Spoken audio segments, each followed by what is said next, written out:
ଆଜି ଗାଧୋଇବା ଯେମିତି ଆସିଛନ୍ତି ଆମେ ମଧ୍ୟ ତାଙ୍କର ଭକ୍ତ ଶିଷ୍ୟ ଭାବରେ ଆମେ ମଧ୍ୟ ତାଙ୍କର ପଦାଙ୍କ ଅନୁସରଣ କରି ଆମେ ମଧ୍ୟ ତାଙ୍କର ପଥ ଅନୁସରଣ କରି ଆମେ ସୂର୍ଯ୍ୟୋଦୟ ପୂର୍ବରୁ ସ୍ନାନ କରିବା ଦରକାର। ଆଉ ଗୋଟେ କ'ଣ, ଆଜି 108 ଗରା ସୁବାସିତ ଜଳରେ ଯେଉଁ ମହାପ୍ରଭୁ ସ୍ନାନ କଲେ ନା, ଆଜି ଆପଣ କହୁଥିଲେ ତ ଯେ ଚୁନରା ସେବକ ଆଜି ଆଣିକିରି କେମିତି ଗରାରେ ଆପଣଙ୍କର ବଡ଼ଦାଣ୍ଡରେ ଶ୍ରଦ୍ଧାଳୁ ଭକ୍ତମାନଙ୍କ ଭିତରେ ଯେଉଁ ବାଣ୍ଟୁଥିଲେ ଏଇ ଯେଉଁ ସ୍ନାନ ଜଳ, ଯଦି ସ୍ନାନ ଜଳ ଆପଣ ଟିକେ ପାଇବେ ନା ବାପା ମାନେ ମୋର ଶ୍ରଦ୍ଧାଳୁ ଭକ୍ତମାନଙ୍କୁ ଆପଣଙ୍କର News18 ଓଡ଼ିଆ ଟିଭି ଚ୍ୟାନେଲ୍ ମାଧ୍ୟମରେ ମୁଁ କହିବାକୁ ଚାହେଁ, ଆପଣମାନେ ସ୍ନାନ ଜଳ ସଂଗ୍ରହ କରନ୍ତୁ। ଏ ସ୍ନାନ ଜଳ ସଂଗ୍ରହ କଲେ ଦୁଇଟି ଲାଭ ହେବ ଆପଣଙ୍କର। ଗୋଟିଏ ହେଲା ଆପଣଙ୍କର ଦେହ କେବେ ଖରାପ ହେବ ନାହିଁ, ଶରୀର କେବେ ଅସୁସ୍ଥ ହେବ ନାହିଁ। ଦ୍ୱିତୀୟ କାରଣ ହେଉଛି ଯେ ଯେଉଁମାନଙ୍କର ଛୁଆ ପିଲା ହେଉନାହିଁ, ଯେଉଁମାନଙ୍କର ମାନେ ବିବାହ ପରେ ଛୁଆ ପିଲା କିଛି ହେଉନାହିଁ, ସେମାନେ ଯଦି ଏଇ ସ୍ନାନ ପୂର୍ଣ୍ଣମୀରେ ଦେବସ୍ନାନ ପୂର୍ଣ୍ଣମୀରେ ଭଗବାନ ଯେଉଁ ଜଳରେ ସ୍ନାନ କରୁଛନ୍ତି ସେହି ଜଳ ଯଦି ଆପଣ ଟିକେ ପାଇଦେବେ ନା, ତାହେଲେ ନିଶ୍ଚିତ ଭାବରେ ଗର୍ଭବତୀ ହେବେ ମା ମାନେ। ତେଣୁ ଇଏ ଏକ ପବିତ୍ର ଜଳ, ଇଏ ଏକ ଏଭଳି ଅଲଭ୍ୟ ଏତେ ଦୁର୍ଲଭ ଜଳ, ୟାକୁ ଯଦି ଆପଣ ପାଇବେ ନା ୟାକୁ ଠିକ୍ ଭାବରେ ବିନିଯୋଗ କରନ୍ତୁ, ଠିକ୍ ଭାବରେ ବ୍ୟବହାର କରନ୍ତୁ।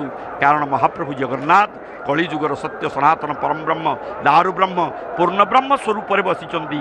ଆପଣ ତ ଆମେ ଆଲୋଚନା ପ୍ରସଙ୍ଗରେ କହୁଥିଲେ ଯେ ରୁକ୍ମିଣୀ ହରଣ ଏକାଦଶୀ ହେଇଥିଲା, ଏକାଦଶୀରେ ଭଗବାନ କୃଷ୍ଣ ନେଇଯାଇଥିଲେ ରୁକ୍ମିଣୀଙ୍କୁ ହରଣ କରିକିରି ଏବଂ ଗଇଁଠାଳ ପିଟିନି, ତାର 2-3 ଦିନ ପରେ ଚତୁର୍ଥୀ ହୋମ ହେବ, ଲଜ୍ଜା ହୋମ ହେବ।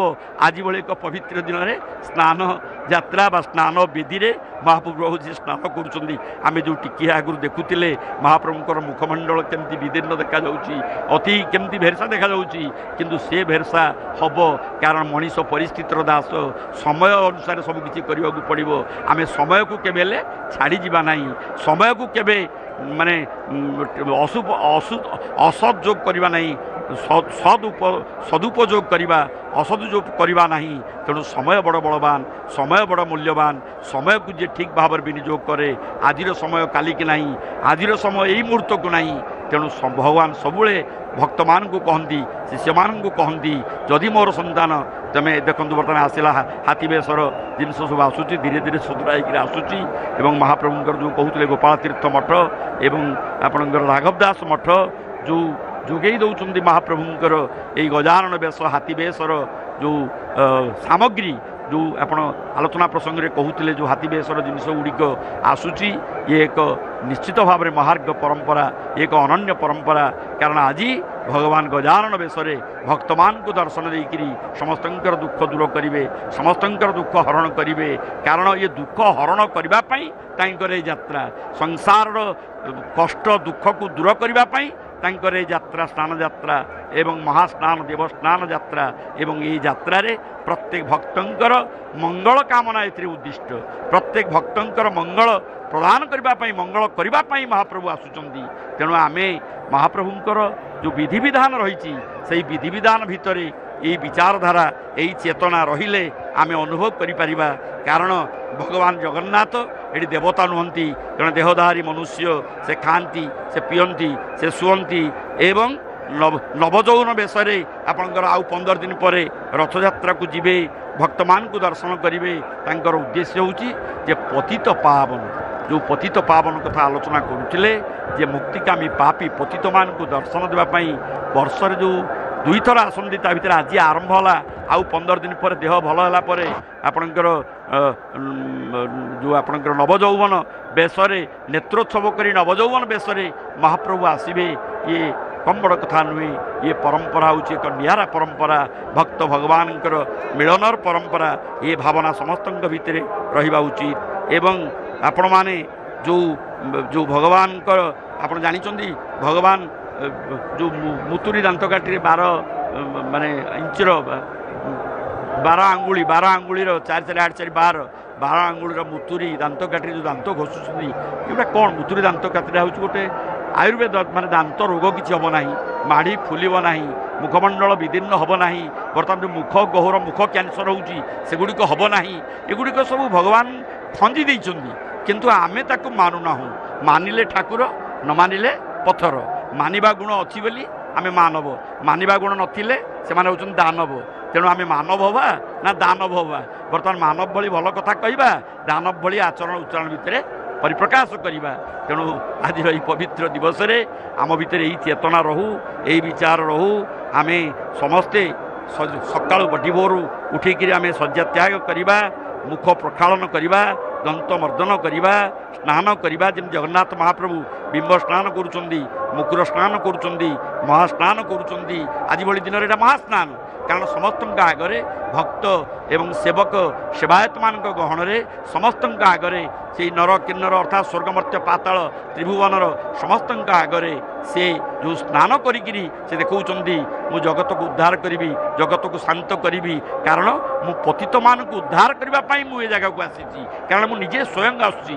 मु मोर आउ प्रतिनिधि मान क्या पठाऊ ना, जो स्वयं आसूँ से ज्ञान समस्त भितर रहिले समस्त निजर चेतनार निजक परिवर्तन करें।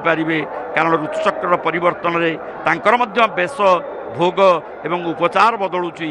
अणसर समय आपणकर जितेबाला जो 108 ग्रा सुबासित जल में स्नान करी जो शरीर ज्वराक्रांत होची, ज्वर पड़ुंट, आयुर्वेद औषध खाऊं, पाचन पानी सेवन कर10 जो आयुर्वेद औषध सेवन करुँच, मठ देइथिबा जो फुलुरी तेल ताकू लगी खड़ी लगी होची। ये सब जिनस उपचार हला परे महाप्रभु सुस्थ होचंदी, मुक्त होचंदी एवं साधारण मनीष भली ज्वर रोग व्याधि मुक्त होइकिरी से जाउचंदी कोठिकी ना रथ को जाउचंदी।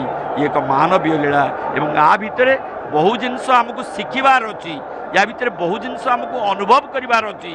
कारण से अनुभवर ठाकुर जदि जगन्नाथ को आम ठीक भाव में अनुभव करिपारिबा ना, ठीक भाव में ग्रहण करिपारिबा ना, ताहले आम भितर से चेतना से भावना एवं ये जाति जे निश्चित भाव में निजक धन्य मन कर। ये जाति जगन्नाथ महाप्रभु को ये जाति आपणार और निजर करी सब रखी रखिथिबो केबेले जाति भूली पारिबो नाही। शुभ बेले अशुभ बेले भलरे मंदरे शुभ कार्य प्रत्येक थिरे महाप्रभु को से खोजे, महाप्रभु को से लोड़े, महाप्रभु को से अनुभव करे।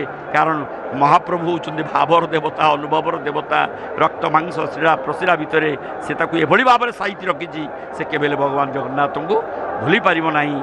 यही प्रसंग को आगे नेबा पई मु वर्तमान पंडित कृष्णचंद्र मिश्र महोदय को निवेदन करुच्ची। जय जगन्नाथ, जय जगन्नाथ, जय जगन्नाथ। जय जय जगन्नाथ। आपण मान देखुचंदी एबे मालचूल किभली भाव में थाक थाक दुई प्रकार लगिले। जगन्नाथ जोड़े मालचूल, बलभद्रंकर जोड़े मालचूल तापर तापर को जाउचंदी तुलसीर चूल। विचार करंतु ये भगवान केते पुष्प प्रिय, पुष्प प्रिय माधव हे तुम्हे गोपी मन मोहिला,